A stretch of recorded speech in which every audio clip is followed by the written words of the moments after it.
Resilience, focus, discipline, courage. Some of the key ingredients in manifesting your vision into a reality. Join me as we delve into what it takes to make your mark. Hello and welcome to the Make Your Mark show. My name is Kim Niles and I'm going to be your host for today. We've got a powerhouse here in the house, Dr. Natasha Williams, Registered Psychologist with the College of Psychologists and the co-director of Allied Psychological Services. Welcome to the show, Natasha. Thank you so much for having me. Thank you. I reached out to her literally on Good Friday. I was like, okay, Kim, stop being a creep. Like, it's Good Friday. No one's working right now. And you responded so quickly to me. Yes. So thank you for that. Oh, no problem. And you were actually tagged when we put out a post, who are people that people would want to see, and you got tagged in it, and people are watching you. Wow, that's amazing. Yeah. That's amazing. Awesome. Sometimes we always feel like we're not being heard or no one's listening, but no. They're listening. Sometimes you're not 100% sure sometimes, but it's a blessing, so it's great. Awesome. So, Natasha, when I read your bio, I was like, okay, I go every day, right? So I'm going, and I'm like, geez, Kim, you need to slow down. But then I read your bio. I was like, all right, I didn't do it so bad. Oh dear. Because girl, you are, I just love everything that you're about and all the work that you're doing in our community. So I'm going to pass it over to you because you're going to do a way better job telling that story than I am. Okay. So in terms of what I'm doing, oh my goodness, where do I start? So maybe we'll start with Allied Psychological Services. So I'm a registered psychologist. I've been a psychologist now for 13 years. And we've just started a clinic called Allied Psychological Services. So we're at Yonge and Eglinton, and we offer a variety of services. Most importantly, though, is that we come from an anti-oppressive framework, which means I have really taken the time and energy to make sure that this clinic is a safe space so that not only our community, but anyone in general can come in, feel safe, to start to process some of their issues and the problems that they are having and are facing. And a lot of times within our community in particular, we find we don't have those safe spaces, especially when we're starting to talk about mental health and mental illness. If we actually feel open enough to actually reach out, unfortunately, what I've been hearing from community is that they don't have the safe space, or they're going somewhere and then they're being re-traumatized again. So what has been important for me for my entire career, but in particular as the co-director of Allied Psychological Services, is that we've curated a safe space so that people can come and be able to not only just discuss their problems, but process and work through them. But also we have a wide range of clinicians. So we have clinicians from our community as well as from other ethno-racial communities. And that's been very important for me as well, so that they can come in and community can see themselves.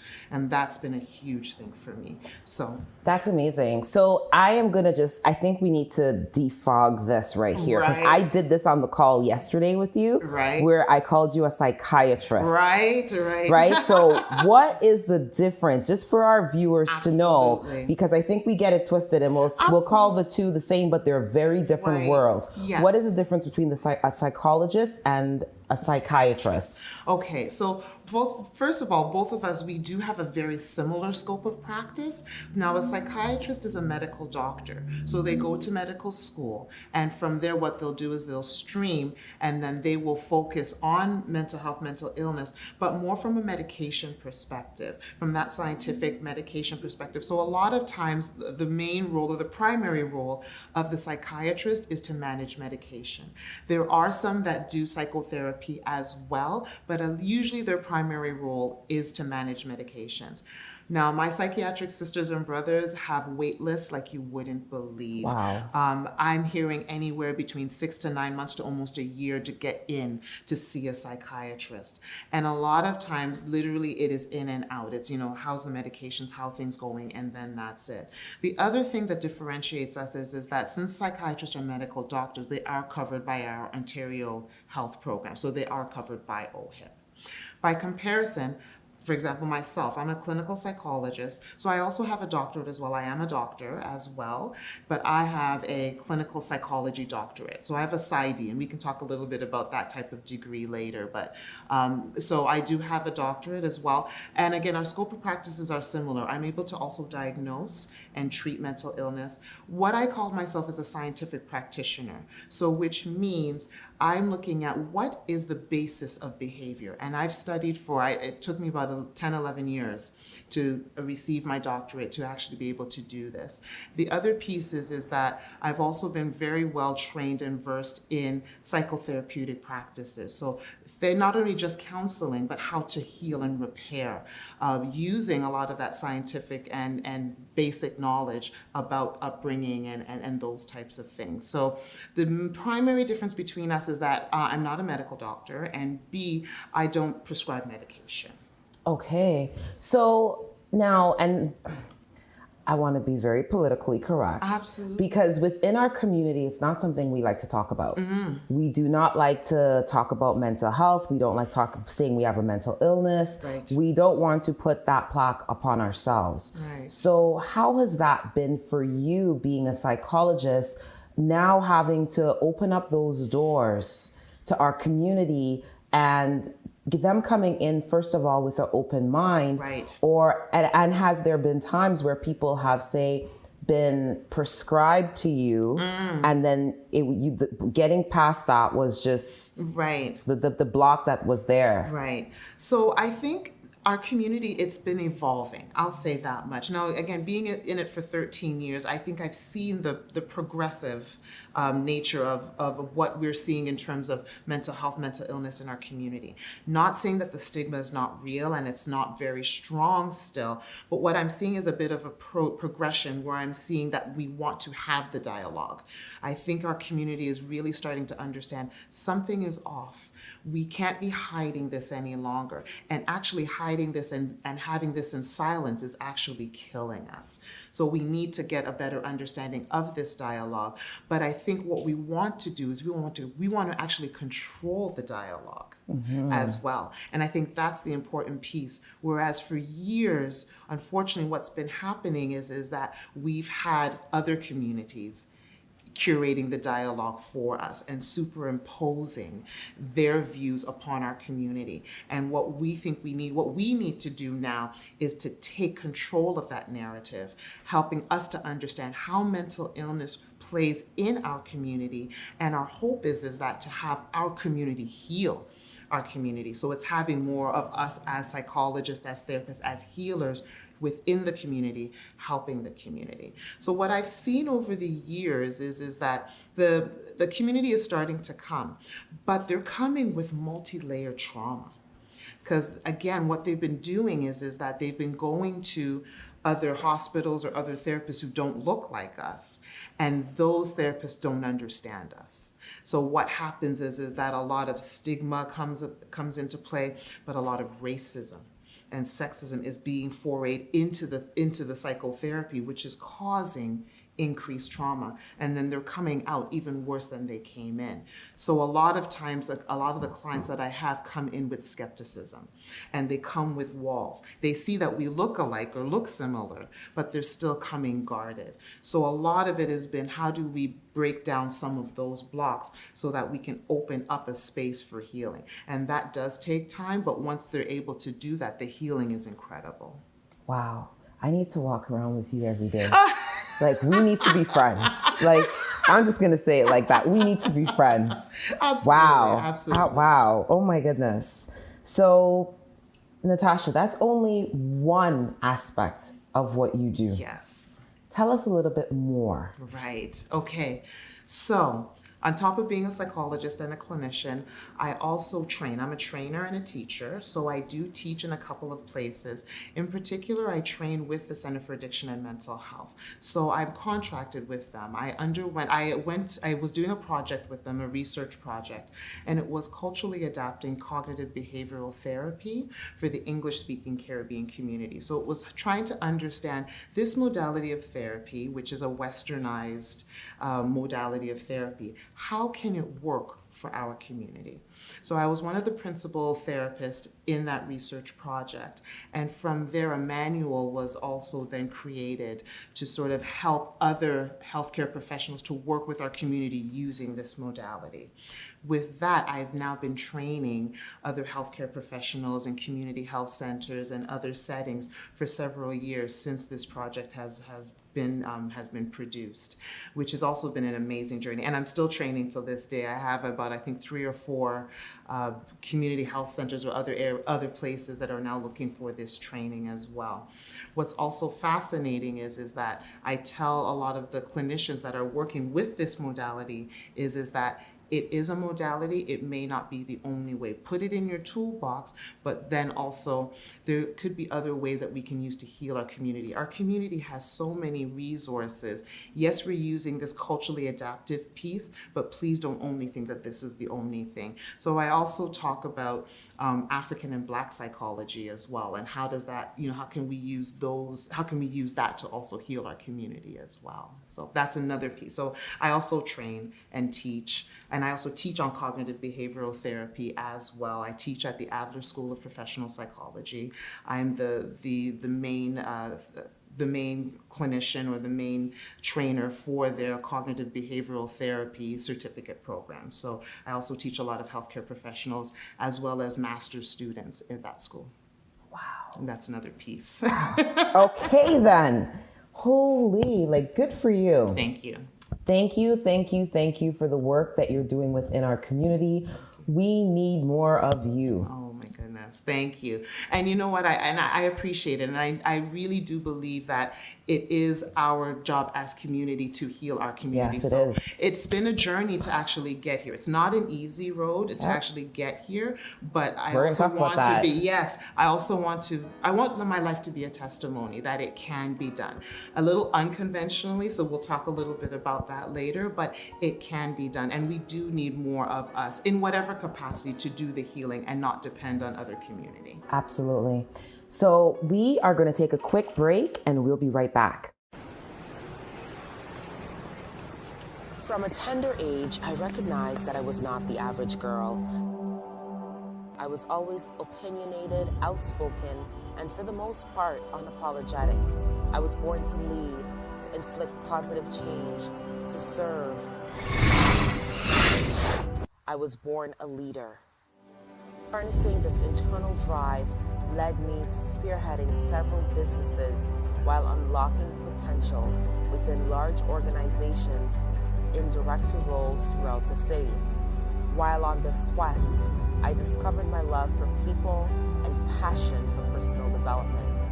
Throughout my career, I have mentored hundreds of individuals, both personally and professionally, channeling my belief of self-care and with an avid love for fitness. Daily, I nurture my mind, body, and soul, embracing the very act of self-love. I truly do believe that you cannot give what you don't have. With a commitment to living on purpose and within my purpose, my personal mantra is to leave better than I met.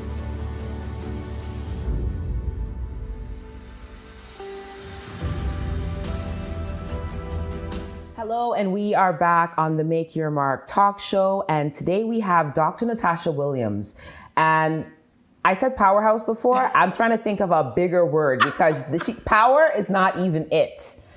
You are well-rounded, grounded in first yourself, and then within your community, and I could feel your energy of being so passionate about what you do. And, they say passion drives success. Absolutely. Right? So, and on that note, what would you say one of your biggest accomplishments has been? I would say one of my biggest accomplishments was right at the beginning of my career. A lot of times what we do as students is when you finish your doctorate, you believe that I'll just get a position or a job at the hospital or in corrections or something, in an institution of some sort.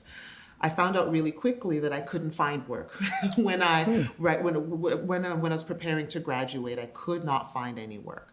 So I was like, my goodness, what am I going to do? So it's either I find a job or I make a job. So I decided to start private practice as soon as I graduated. Now, mind you, when you graduate, you still have a year that you have to register with the College of Psychologists. You have supervisors, there's exams you have to take.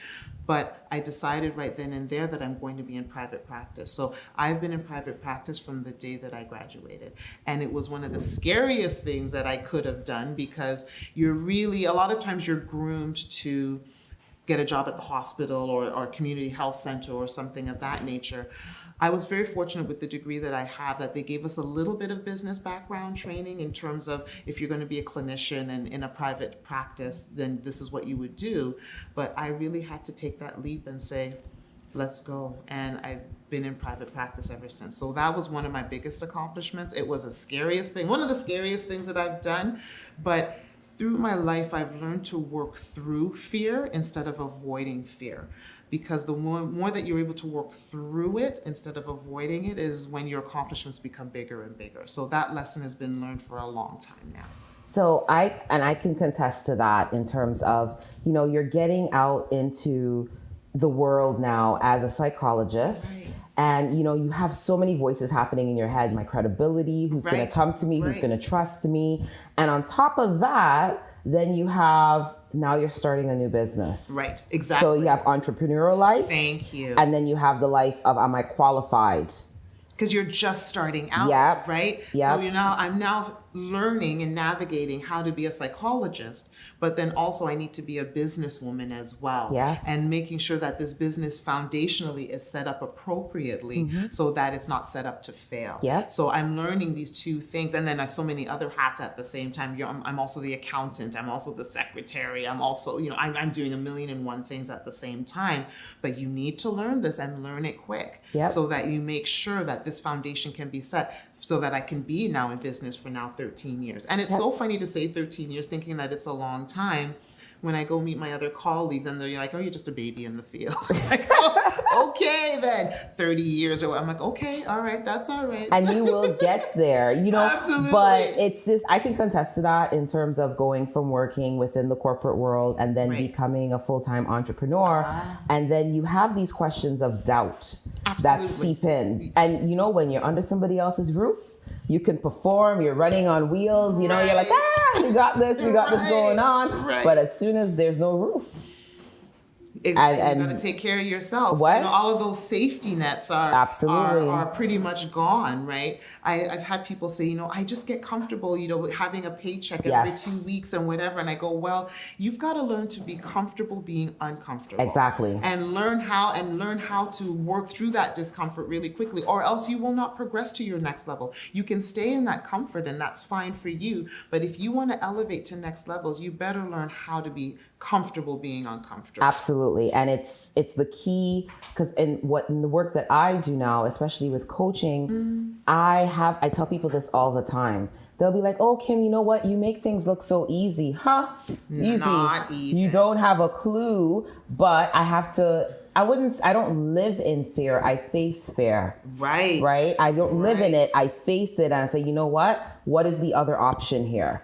The other option is going in and swiping in and investing into someone else. Thank you. That can tomorrow tell me that, you know what, your services are no longer needed. That is my fear. That's it. So that's the fear. So that fuels my purpose every day. Absolutely. That, you know what, I want to work on my legacy and not on yours. Amen. Absolutely. Right? Makes sense. So now on that note, let's talk about a time when you just felt like, you know what? I'm not doing this anymore. Right. I don't want to be a psychologist. This is not for me. Right. You know what? Hey, it doesn't make sense. Okay. I'll start a little early on, because what happened was I completed my undergrad at York University. And again, usually the trajectory is you then apply, you do your GRE exam, which then you get a certain score, and then that should give you the opportunity to go to some other school. If not York, then U of T or whatever, and then do your master's. That's usually the trajectory that we've learned. And I learned really quickly. I had high GRE scores, and I think I applied to like 11 schools, and none of them accepted me. So I sat there and I'm like, is this what I'm supposed to be doing? If I've just been rejected by all of these schools, what do I do now? And then as soon as I said that and sat back for a little bit, wondering what my purpose was, I found out about the Adler Institute, or the Adler School of Professional Psychology. So I was like, okay, what is this school about? I don't know much about this school. Does this make sense? What was fascinating is when I was able to then research and understand that this school is based in Chicago. They actually have a campus up here. I'm able to work full-time, go to school full-time in the evenings, and be able to get a degree that is still credible. Because the other thing is that you may have all these other schools that pop up, but I needed to make sure that it would also fall in line with the College of Psychologists and that sort of thing. And knowing that I had the grades, it wasn't that they were just taking any and everybody, that I actually had the grades to actually get in and get my master's, be able to do my doctorate as well, was amazing. So that was the first piece where I had to start thinking unconventionally to still get what I wanted. The second piece was to obtain my doctorate. I have what you call a PsyD. So I have a clinical doctorate in psychology versus a PhD, which is a doctorate in philosophy. And then from there, you have your focus on whatever you want to focus on. What was amazing, and so a PsyD is not offered in Canada. It is recognized in Canada, but they didn't have any training facilities for a PsyD. So I needed to go to the US. The school that I went to, campus is in Chicago, but I was also afforded the opportunity to live here, work here full-time, and go down there and be a full-time student because the classes were evenings and weekends. So what I had to do, or what I decided to do, was live here and commute to Chicago every 2 weeks for 3 years. Now I was on a student budget, which means I took the Greyhound every 2 weeks for 3 years. To get this done. And then my final year, I was able to stay here, do my internship at the Center for Addiction and Mental Health and complete. So I really had to think about things in an unconventional manner, facing adversity in the midst of all of this. And a lot of it was also questioning some of my training as well, because a lot of the training, especially when we were talking about cultural competency, and I put that in quotes and I'll roll my eyes a little bit because that concept in and of itself is another show. But I had to question a lot of that as well. So when I came back up here, I said, okay, I've got my degree, that's great, but I need to research, because if I'm using that training to now try to heal my community, I'm pretty sure I'm going to do more harm. So I then had to educate myself and look and see what was out there and what did the community need as well. Because I mean, for me, my priority is the community, but I am a psychologist. I can treat anybody, but I know that our community has those needs as well. So literally it went back and forth for the 3 years, every 2 weeks, then becoming an intern at the Center for Addiction and Mental Health, one of the first Black interns as well, and facing adversity there because the other 6 Caucasian interns did not believe I deserved to be there, that I was there just because I was Black. Wow. So Natasha, from hearing your story, and when we think about kind of going back to, talking about becoming an entrepreneur, yes, your journey in actually, even just your education started to prepare you to be an entrepreneur. Absolutely. Right? Because as an entrepreneur, you will get 11, 15, 20 no's. You will get that. Very true. Right? And I say God works in mysterious ways because he so knew true. what he was preparing you for. Absolutely. And that is the first test that was put towards you, because it was like, you know what, let me see if you're ready for this journey. Because even at number 11, not too many people could take 11 no's. Oh, absolutely. Not too many people can, trust me, take 11 people telling them no. They would say, you know what, this is not for me. This is a sign. Right? And even with that, then you're like, you know what, I'm going to persevere. I'm going to go to Chicago every 2 weeks on a Greyhound bus to pursue this because I believe it in my heart. I could feel it. Right. And then you were able to make it out. And that was his first test for you. Absolutely. That was your first obstacle that you had to face, and you made it through. Absolutely. Testify. Right. Testimony. Right. The test becomes the testimony. Absolutely. So on that note, we are going to take a quick break and we will be right back.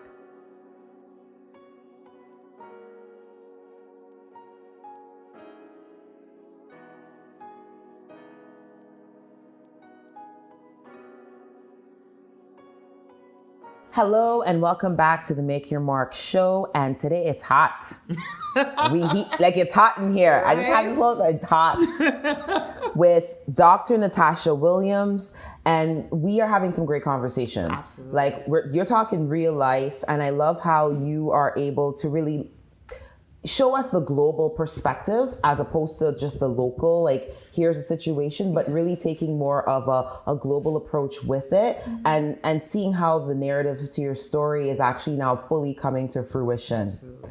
So what I'd like to get into now a little bit is, what are your support systems? Like going through this journey, what has that looked like for you? Right. Support systems for me, first and foremost, has been my faith. Faith has been so integral in every aspect and every piece of my life. And I know that if I didn't have that faith in God, being raised in a Christian household, understanding not only just being raised in a Christian household, but how I have my own personal relationship with God and what does that look like for me, has been my rock and my place to go. Throughout this whole journey, because I've had so many different ups and downs. And if I didn't anchor myself in that support, I definitely would not be where I am right now. Using that as a foundation, I have an amazing family, siblings, parents, extended family who have seen the journey that I've gone through, known what I've gone through, but have been there with me at all times. And I tell people, a lot of times you'll know who your supports are because some people see your glory and they don't know your story. But a lot of times the people that have seen your story and they still are with you, they are truly your friends. These are truly the people that are friends or family. Those are the true people that are your supports and that are by your side. With that as well, then my other supports is sort of also taking care of self. So it's great to have these, social supports and outlets, and my faith in God, my church family, those types of things. But I also have to make sure that I need to take care of myself. And as a human being, I fall short, but for me, it's important to ground myself in prayer, in working out, in eating well, aiming to get some sleep. So just making sure that I put those in place as well, because an empty tank can't run. So I have to, sometimes I take those steps back and what do I need to do to take care of myself so that I can support and do the work that the community needs as well. Okay. Where do you find the time for all of that based knowledge? Boy. Where do you find that time? I know time is tough. There's only 24 hours in a day. And I think as I get older, I have to learn that there are only 24 hours in a day. You need to use some of that to sleep. Yep. And Rome wasn't built in a day. So I have all of these great things that are happening. I also realize that I can't do all of them at once.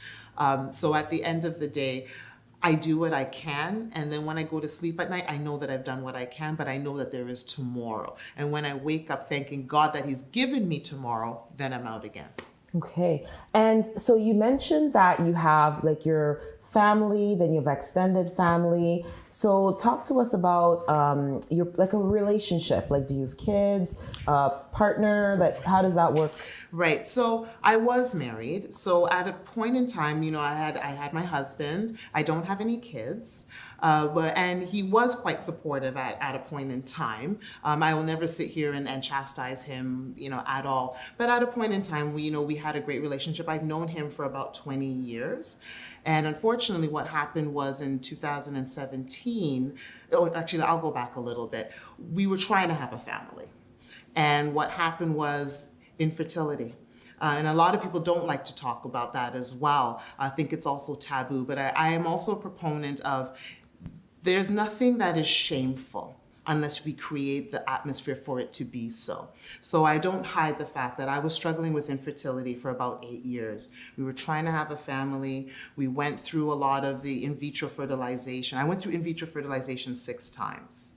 And unfortunately, we were not successful. We went through IUI as well. So again, we went through all of these measures and then anything holistically. So homeopaths, naturopaths, traditional Chinese medicine, acupuncture, you name it, we tried everything and it really wasn't happening. In the midst of all of that, you start to question yourself. You really start to wonder, myself as a woman, I'm going to go, is this really meant for me? Is there something wrong with me? You see other people getting blessed, and you really are, you're really struggling with this. And, and you have a partner that wants to have children as well. So it wasn't one had the desire and the other one didn't. Both of us really wanted children. But around us, family, other siblings, they're getting married, having their children, and it's taking a toll on the marriage. To 2017, I got hit with a huge blow, and he came to me and he said, I'm having a child with another woman. And I go, pardon me? What are you talking about? And I just finished my last round of in vitro fertilization.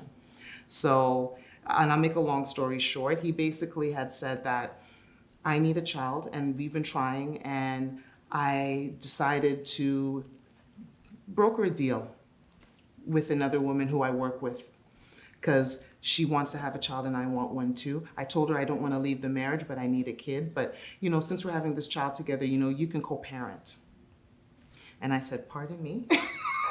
What? Yes. So I was shocked because it came out of left field, because we were still trying to have children, and I just finished a round of IVF. I was also hospitalized twice because of in vitro fertilization. Once was surgery, and the second time was my ovaries were overstimulated. So going through all of this, my body going through so much, I gained about 70 pounds with all of the medications and that type of thing. So for him to come and tell me this, I said, I can't believe this, unbelievable.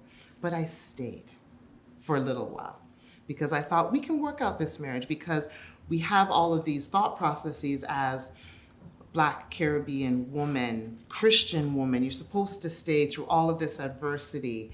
And I stayed for a little bit, but it became clearer and clearer that, he was in it only for himself.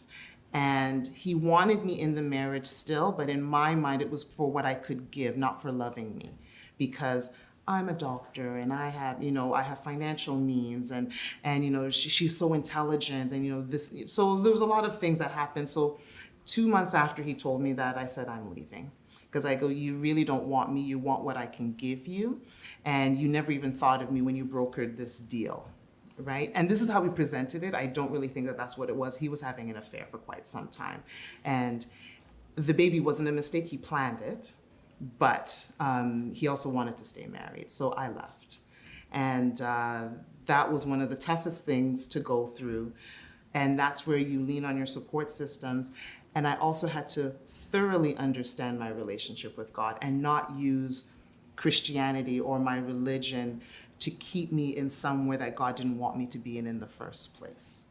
So a lot of times we use our faith to beat up ourselves and make us feel that we are less than, but I had to recalibrate what my relationship was, because I don't think I was fully hearing God. I was hearing what I wanted, what I believed I needed to hear, or what I thought was right. And I had to go to a space where I was like, that's not what you want from me, because God is not a being who accepts mediocrity. And staying in that situation would have been staying in mediocrity, and that wouldn't have been his best. And I see now why all of this had to happen.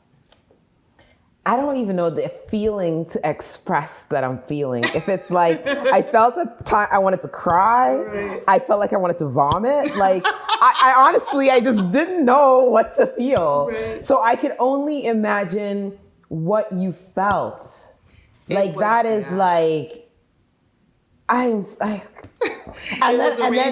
was a range of emotions. Trust me, it was. Absolutely. But I think, again, when we talk about using your test as a testimony, I'm pretty sure we'll talk a little bit more about that. Yeah. Girl, you've been tested. I have been tested. And that's why I want to use a combination of my personal journey, faith, and science to use my test as a testimony. I said powerhouse? Like, I did not know that at all. Wow. Yeah. Wow. So, okay, we're going to take a quick break, but we got to get into this. We got to get back into this. Absolutely. We're going to take a quick break. We'll be right back.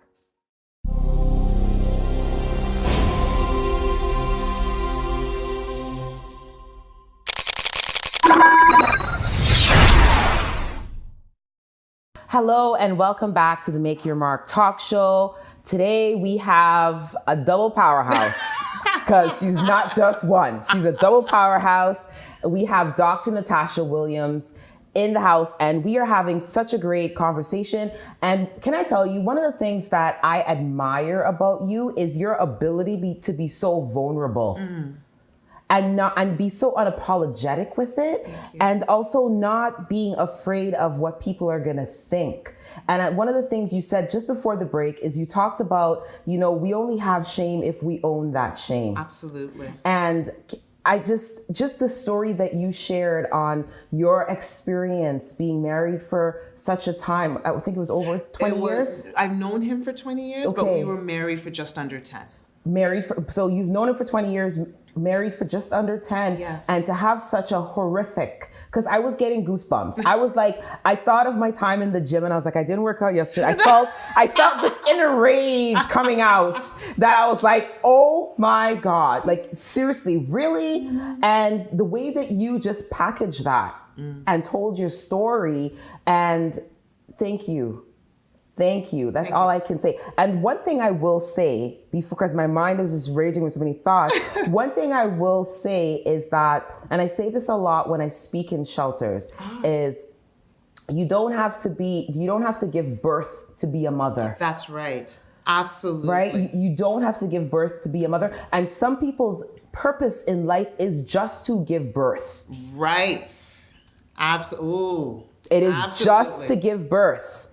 Right. That's their part that they were supposed to play in that child's life. That's right. So I believe that no one should feel no shame from not having to go through that experience. Thank you. Because you can give so much more to a life without having to bring that life. Thank you. I think what's so interesting with that and what you've just said is that unfortunately in our society there still is that culture of shame that is you are not a woman unless you have given birth, to a child yourself.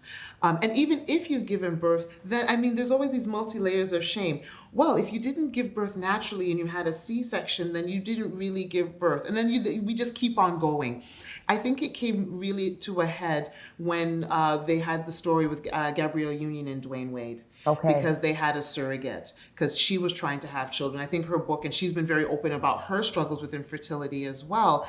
And they ended up having a surrogate to have their child. And then she was then shamed on social media for not being a real mother because she didn't give birth to her daughter.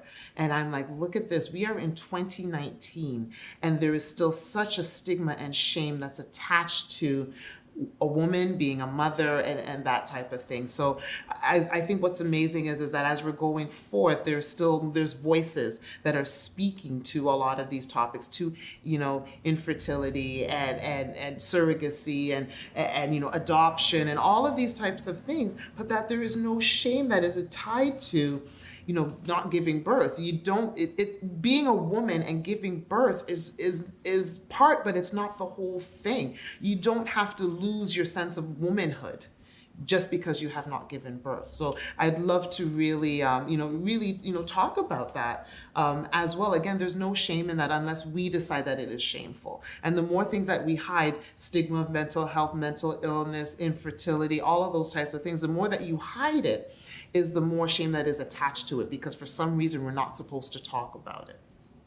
God bless you. Thank you. God bless you. Like, I believe that He is using you as a vessel to really get the story out and change the narrative. Absolutely. And if that is my purpose on this earth, then may God fulfill that purpose in me. And that's what I strive to do every single day. Precious. So through this journey, yes, you curated an online masterclass. Yes, I did. Called Reclaim Your Voice. Reclaim Your Superwoman. Reclaim Your Superwoman. Right. And now, when you said that to me yesterday, when we had our chat, I was like, okay, that sounds cool. Right? Sounds cool. It's really good. Right. But now it has meaning to me now. Yes. Because through this journey, you would have had to reclaim your superwoman. Absolutely. Because after someone tries to literally tear you down, mentally and physically and emotionally, Right. you really probably had to go through that process of reclaiming your superwoman. Yes. So tell us about that. Thank you. So absolutely. Going through my journey, I had to go through these steps of these things myself. Being a clinician, and a lot of times being trained as a psychologist, a lot of people think because you're trained, you know exactly what to do at all times, and they don't allow me my own humanness sometimes. Other people may not want to allow me my humanness. And in the midst of this, I really had to not only find my voice, but understand who I was as a woman and really try to carve out a path for myself, no apologies, no compromise. And that's where the online masterclass came about. So it's a 4-week online masterclass. It's through Zoom. So anyone around the world can take this course. Even though I'm based in Toronto and it's done in Toronto time, anyone around the world can take this course.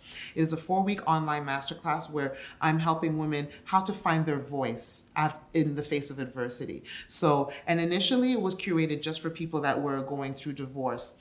What I quickly found out is that I use the term divorce loosely because it's not just about divorce from a relationship. It's a divorce from mindsets that have been holding us back for a long period of time.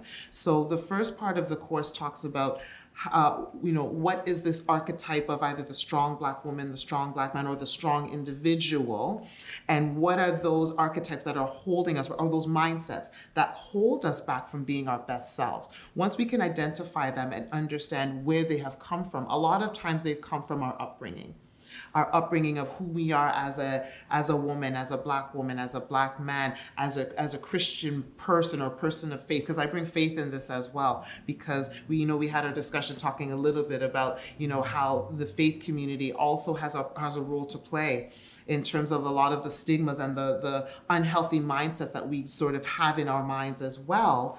So being able to look at all of that and then looking at it from a psychological, scientific practitioner perspective and bringing in what I've learned over the years as a psychologist, bringing that all in to understand what these archetypes are, to blast them, giving us permission to do so, and then giving us again permission to curate them for ourselves. What does your superwoman look to you? So I usually tell people, especially in psychotherapy when I'm working with people, take off the cape, because that cape has been a chokehold for you for a long time. Let's set it down, and we're going to now break it apart, put it back together in terms of what you want. No compromise, no questions asked. Understanding that a lot of times society has created a lot of this for ourselves, and then you're going to put it back on. This is yours. No compromise, no questions asked, and this is now how you're going to set your feet on this journey. Understanding that you will have adversity because society might be telling you something different. Let's debunk some of those myths now and provide you with the strength that you need to overcome that. So 4 weeks is a very short amount of time to do this. It's a 2-hour online. But what my hope is that in those 4 weeks, anyone who registers for this course, it gives you the foundation to be able to then chart your course. So it's 2 hours online. On top of that, you also get a workbook that is sent to you so that you've got personal projects that you do week to week to sort of solidify some of the lessons learned. And then also you are eligible to be in a private Facebook group where whomever is registered for the course, for that module, can then support one another. And as well, I'll go in as well to be part of the discussion so that people can then ask questions, have their questions answered. So they also have access to me outside of that 2-hour class as well. Wow.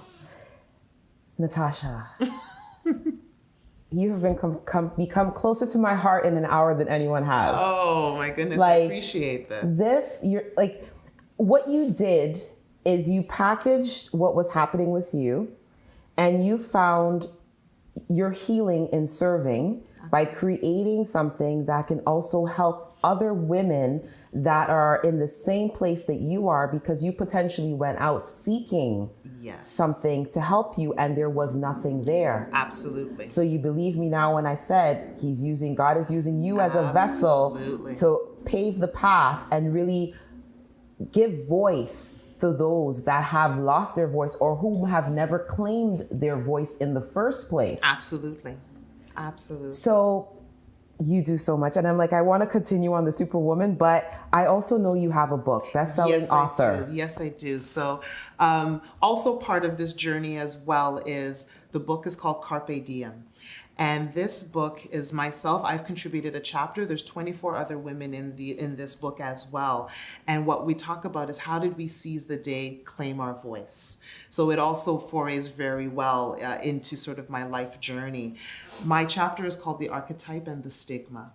And basically it's looking at the archetype of the strong Black woman. What did that look like in my life?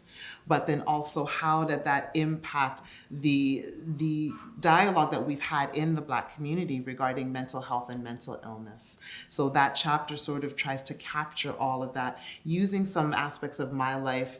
My mother, who unfortunately she died of breast cancer when I was 13, but what her impact was in my life, and also looking at how her definition of the strong Black woman entered into my life and how I really tried to use that archetype for myself, and also being able to understand how that forayed into my path in terms of becoming a psychologist, as well as understanding the stigma of mental health and mental illness within our community. So it was a fascinating journey to write that chapter as well. But I also, yes, I have that book is available as well, for purchase for other women to see not only my journey, but other women's journeys as well. Awesome. So Natasha, you've taught us so many lessons throughout this entire segment. What would be 3 things that you'd want to leave our viewers with? Like 3 lessons, Yes. 3 messages that you've learned that you believe that, helps you to reclaim yourself. Right. Oh my goodness, just 3? I know. I was gonna say 1. I said, okay, let me just give her 3. Just But it's tough because I think a lot of the messages meld into one another. The first one was what we said earlier about the concept of shame. And I think a lot of times where shame comes in is when we've decided that we need to hide something, that we need to put something in the closet, in the shadows, because we're worried about what other people are going to think or how society is going to view us. So being able to give voice to your adversity absolutely provides you with more power versus it. So that's the first thing is that being able not to feel shame for those things. I think the second thing is to have individuals own their voice. No compromise. I always put the no compromise at the end of it, because I think a lot of times we are trying to be somebody that we are not, or if we're trying to strive to be the superwoman, superman, what we do is we don't allow ourselves the permission to be human beings and to have stress, adversities, and those kinds of things. And if there's a last piece, is own your truth. Own your truth. I think it's so important that, you own your own voice, your own truth, chart your own course, and don't allow others to dictate that for you. Because I think a lot of times the people that are closest to us, we believe that they're the ones that are dictating what our path is going to be. And once you learn to break out of that and to actually seek God first, because God is the one that implants whatever it is in your heart to provide the abundance that you desire.